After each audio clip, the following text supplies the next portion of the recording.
በቅድሚያም ቻናሉን ሰብስክራይብ እንዲሁም ቪዲዮ ላይክ እና ሼር ማድረጋችሁን ፈጽሞ እንዳዘነጉ። ታሪኩ የሚጀምረው አንድ ወጣት ለመጀመሪያ ጊዜ ወደ ገጠር ሲሄድ እያሳየን ነው። በመንገድ ላይ ሳለ ግን ልብሱ ላይ የያዘው መጠጥ ይደፋበታል። በመንገዱ አስቸጋሪነት ምክንያት ነበር። ስለዚህ ርካሽ የሆነ ልብስ መልበስ ነበረበት። ሹፌሩ ይህንን መልበስ ደረጃውን ዝቅ ያደርገዋል ብሎ ቢያስብም ጆሴፍ ግን ግድ አልሰጠውም ነበረ። በትለር ከተሰኘው ሰው ጋር ከተለየ በኋላ ጆሴፍ ወደ እርሳው ቦታ ሲሄድ አንዱ ሴት ላም እንድትወልድ እየረዳቻት ነበር። እርዳታ እንደምትፈልግም ያውቃል። ስለዚህ ከአንዲት ሕፃን ውሃውን ነጥቆ ይወስዳል። ታዲያ ያቺ ሴት እህቱን እንዲረዳ ትጠይቀዋለች። ጆሴፍም እምቢ ለማለት አስቦ ነበር። በመጨረሻም ግን ጆሴፍ ላሟ እንድትወልድ ያግዛቸዋል። በዚህም ያቺ ሴት ከፍተኛ ደስታ ተሰማት። ሳቅ ብላም ከልቧ ታመሰግነዋለች። ከዛም እኔ የመሰለኝ ይህንን ቦታ ለመግዛት የመጣ ነበር አለችው። ታዲያ እሱ ቢሆን የምታደርጊያለሽ ሲላት ከዛም በፍጥነት መሳሪያውን አሳይታው ያንን መሳሪያ እጠቀመው ነበር አለችው። ጆሴፍም ዝምታን መረጠ፣ ምክንያቱም ያ ሰው እርሱ ነበር። በካሊፎርኒያ እጅግ ታዋቂ ሰው ሲሆን ሴቶችን መመልከትና መከተል ስራው ነው። እንዲያውም የእናቱ ተቀጣሪዎች ስለሱ ቅሬታ በየቀኑ ያቀርቡ ነበር። ጆሴፍ ግን ግድ አይሰጡም። በዚህም ነው የካምፓኒ መስራች የሆነችው እናቱ ወደ ገጠር የላከችው። ዋና እቅዱም የእርሻ መሬት መግዛት ሲሆን በመጀመሪያ ቀላል መስሎት ነበር። ቀስ በቀስ ግን ነገሩ ከባድ እንደሆነ ይረዳል። በንግግራቸው ወቅትም ካሊ የተባለችው ወጣት ለመሬቱ ትልቅ ፍቅር እንዳላት ያውቃል። ቁልፍ የሆነ ጥያቄም ጠየቀችው። ማን ለምን እዚህ መጣ አለችው። ጆሴፍም በመዋሸት አናጺ ነኝ ካለ በኋላ ስራም እያፈላለኩ ነው ይላታል። እዛው በመቆየት ሌላ መንገድ ለመፈለግ ያስባል። በመቀጠልም ካሊ አንድ መኖሪያ ታሳየዋለች። ጆሴፍም ብዙም ደስተኛ አልነበረም ነበረ። ካሊም ይህንን ካየች በኋላ ካልተመቸ መሄድ ትችላለህ ትለዋለች። ጆሴፍም እያስመሰለ አይ ጥሩ ነው እለምደዋለሁ ይላታል። ከለመደው ህይወት አንፃር ግን በጣም ከብዶት ነበረ። ትንሽ ካረፈ በኋላ ጆሴፍ ረዳቱን ይጠራዋል። በትንሽ ከተማ ውስጥ አዲስ ሰራተኛ እንዲፈልግ ይነግረዋል። በትንሽ ከተማ ውስጥ ስለነበር አዲስ ሰራተኛ ማግኘት በጣም ከባድ ነበረ። ከዛም ግን አንድ ሰው ይመለከታል። በትለርም ያንን ሰው እንዲሄድ ያስማማዋል። ቤቱ ላይ ያለውን ችግር እንዲፈታለት ነበረ። ከዛም ጆሴፍ ከበትለር ጋር ከአንድ ቦታ ይገናኛሉ። እቅዱን ከነገረው በኋላ ስለ ግብርና ስራ ይጠይቀዋል። ማኒም አንድ በአንድ ካስተማረው በኋላ ወደ ካሊ ጋር ይመለስና ወደ ስራ ይገባል። በተመሳሳይ ሰዓት በትለርና ማኒ በቪዲዮ ጌም ራሳቸውን ያዝናኑ ነበር። ምንም እንኳን ማኒ ቢያስተምረውም አስተዳደጉ ቅንጡ ስለነበር ጆሴፍ ስራውን ለመልመድ እጅግ ይቸገራል። ስለዚህ የማኒን ትዕዛዝ ለመቀበል ኤርፎኑን ይጠቀም ነበር። በሱም ግን ምንም ነገር ሊፈጥር አልቻለም ነበር። ይህ ካሊን ያበሳጫታል። ሁሌም በስራ ተወጥራ ስለምታሳልፍ ጆሴፍ ይናፍቃታል። ስታገኘውም ወሳኝ የሆኑትን ስራዎች ትሰራለኛለህ አለችው። ካሊ ቀኑን ሙሉ ስትሰራ ነበር የምትውለው። ከዛም በባር ውስጥ አስተናጋጅ ሆና ታገለግላለች። ጆሴፍ ታዲያ እንደዚህ በስራ ተጨናንቃ ለምን ይህን ያህል ቦታውን ላለመሸጥ ውጥኝ እንዳለች ግራ ጋብቶት ነበረ። በዛም ምሽትም ጆሴፍ ወደ ባሩ ይሄዳል። አንድ የጠጣ ሰውም ሲያስቸግራት ይመለከታል። ሰውየው ባለጌ ነበር። ጆሴፍም ወደ ሰውየው በመሄድ ልቀቀኝ እኮ ያለች ነው ይለዋል። በዚህም በመሃላቸው ግጭት ይፈጠራል። በግጭቱ ወቅትም ካሊ የተሰበረ ጠርሙስ በመጠቀም እየጮኸች ታስፈራራቸዋለች።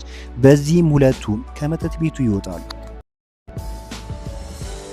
ቀስ በቀስም ልቧን ለጆሴፍ ትከፍትለታለች። አይኗም እሱን በትኩረት ይመለከት ነበረ። ጆሴፍም ሐሳቡ ሁሉ እሷ ላይ። አንድ ቀን ስራ እየሰሩ በነበረበት ወቅትም አንድ ያረጀ ሞተር ያገኛል። ካሊ በመጠጋትም የአባቴ ነው፣ ከ3 ዓመት በፊት ነው አባቴ ሞተው ትለዋለች። ጆሴፍም በጣም አዝኖ ነበረ። እኔም በልጅነት የሳለው ነው አባቴ ሞተው ይላታል። ሊያዝናናትም ይሞክራል። ያው ህይወት ይቀጥላል አላት። ህመሙንም ቀስ በቀስ እንረሳዋለን አላት። ንግግሩ ለሷ ብርሃን ነው የሆነላት በጨለማ ህይወቷ። ለአመታት ያህል እንደዚህ አይነት ጊዜ አሳልፋም አታውቅም። ጆሴፍን ድምፅ መስማት ግን ብርታት እየሰጣት ይመጣል። ልታመሰግነውም ካሊ ጆሴፍን ለእራት ጋብዘዋለች። እናቷ በጣም ነበር የተደሰተችው።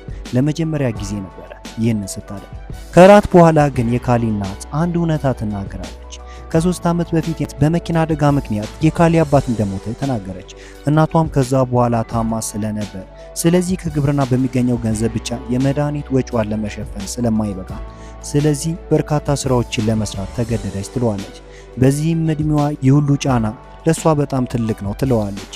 በመከተልም ጆሴፍን እንዳትጎዳት ልቧ እንደምትመለከተው ጠንካራ አይደለም አለችው።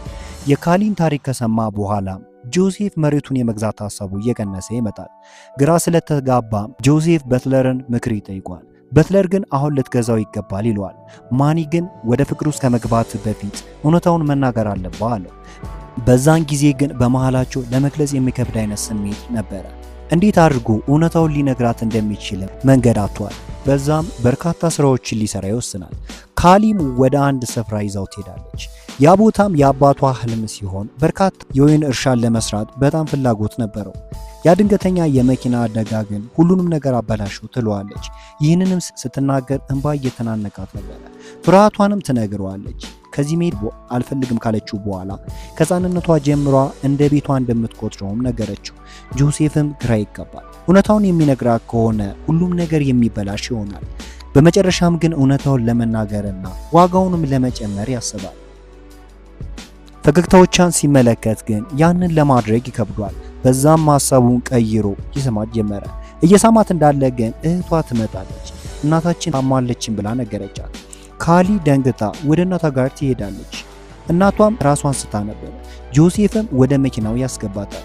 ሲሄዱ ግን የጥፋተኝነት ስሜት ይሰማው ነበር። በዚህም ይህንን እውነታ መናገር የለብኝም የሚል ሐሳብ መጣለት። በሆስፒታል ውስጥም የካሊ እናት ከህመሟ መዳን ችላ ነበር። በሌላ በኩል የጆሴፍ እናት አዲስ ዜና ስትጠባበቅ ነበር። ስትደውልለትም ስልኩን ካፈጠጠበት በኋላ ስልኩን ይዘጓል። ከዛም የኮንትራቱን ወረቀት እዛው ይቀደዋል። እናቱ ግን ትዕግስት አጥታ ስለነበር በትለር ሁሉንም ነገር እንዲያዘጋጅ ጠየቀችው። በራሷም መሬቱን ለመግዛት ትወስናለች። በትለርም ደንግጦ ወደ ባር በመሄድ ጆሴፍን ሊፈልገው ወሰነ። ሆኖም ግን ሊያገኘው አልቻለም ነበር። ከዚህ በፊት ከጆሴፍ ጋር የተጣላው ሰው የእናቱን ማንነት ከኢንተርኔት ላይ ሲፈልግ ቢሊየነር እንደሆነች ያውቃል።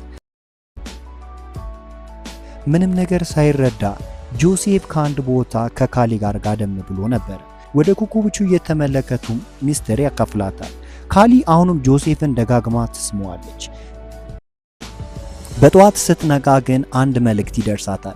ጆሴፍ የእሷን መሬት የሚገዛው ካምፓኒ ባለቤት ልጅ እንደሆነ አወቀች። ከጥቂት ጊዜ በኋላ የቅንጦት መኪና ወደ አካባቢው ይመጣሉ። እጅግ ውብ የሆነ ልብስ ለብሳ ነበረ የጆሴፍ እናት የመጣችው። ጆሴፍን ስትመለከተውም ለምንድነው እንደዚህ የለበስከው ትለዋለች። በነካሊ ቤት ውስጥም መጥፎ አየር ነበር። ለእናቷ የሕክምና ክፍያም ጭምር አልከፈለችም ነበረ። በዚህም ካሊና እናቷ ምንም አያወሩም ነበር። ልክ የጆሴፍ እናት ሲሄዱ ካሊ ጆሴፍ ላይ ትጮህበታለች። ለምን እስካሁን በውሸት ተጫወትክብኝ አለችው። ጆሴፍ ደንግጦ ስለነበር ነገሩን ለመግለጽ ይቸገራል። ፍቅራቸውም የተገነባው በውሸት ላይ ነበር። ከዛም ካሊ ጆሴፍን ከእርሻው እንዲወጣ ታደርገዋለች። ጆሴፍም ለመሄድ ይዘጋጃል። በትለር ግን ከጆሴፍ ቦርሳ ውስጥ ወይኑን ያወጣዋል። ሜኒ በጣም ሱሰኛ ስለነበር ነጥቆት መጠጣት ይጀምራል። ጆሴፍ ግን ይህ የካሊ ስጦታ ነበር አላቸው። በዛም ምሽት ወደ ካሊ የወይን እርሻ ጋር በመሄድ እውነታውን ይነግራታል። ወይኑ ይህንን ስፍራ ያድነዋልም አላት። ካሊ ይቅርታ ታደርግለታለች። ካሊም በዛ ይቅርታ ታደርግለታለች። አንድ ላይ ሆኖ የወይን ቦታውን እንደገና ሊሰሩበት ይወስናሉ። በጠዋትም የካምፓኒውን ተወካይ ይዞት ይመጣል። ጣዕሙን እንደወደደው በመናገር አዲስ ኮንትራት ያቀርብለታል። የጆሴፍ እናትም ካቀረበችው ዋጋ ያነሰ ነበር። ዕዳዋን ለመክፈልና መሬቱን ለማዳን ግን በቂ ስለነበር ተስማማለች። በጆሴፍ እርዳታም 1% ትርፍ እንደምታገኝ ነገራት። ሁሉንም ነገር ከፈታ በኋላም እናቱ ጋር በመደወል ስህተቱን በመናገር ከልቡ ይቅርታ ይጠይቃታል። እናቱ ግን በመናደድ ፈንታ ደስተኛ ነበረች። ያ ቦታ ጆሴፍ እንዲለወጥ አድርጎታል ብላ ማምናለች። ለውጡንም አይታ የእረፍት ስሜት ይሰማታል። በገና ባህልም ጆሴፍ ያልጠበቀችውን ግብዣ ለካሊ ያደርግላታል። ለእያንዳንዱ ነገር ይቅርታ ከጠይቃት በኋላ ለእሷ ያለውን ስሜት ይነግራታል። ከዛ በኋላም ይስማታል። አንድ ላይ ሆኖም እንደሚኖሩ ቃል ከገባላት በኋላ ፊልሙ ይገባደዳል። አብራችሁን ስለቆያችሁ ከልብ አመሰግናለሁ። በአዲስ ቪዲዮ እስክንገናኝ ድረስ መልካም ሁሉ ተመኘሁ።